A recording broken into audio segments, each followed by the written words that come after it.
আর সে তাদের উভয়ের কাছে শপথ করে বলল, নিশ্চয়ই আমি তোমাদের শুভাকাঙ্ক্ষীদের একজন।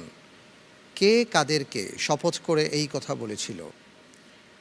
ক, শয়তান আদম ও হাওয়া আলাইহিসসালামকে। খ, নমরুদ তার 2 অনুসারীকে। গ, শয়তান ও শুআয়ব আলাইহিসসালামের 2 মেয়েকে।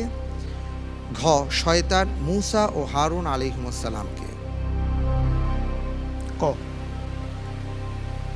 শয়তান আদম ও হাওয়া আলাইহিসসালাম তাদেরকে।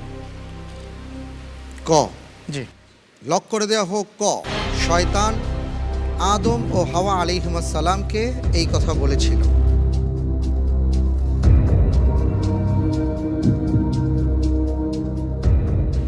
আদনান ভাই, আপনি যে উত্তরটি দিয়েছেন আপনার উত্তরটি সঠিক উত্তর।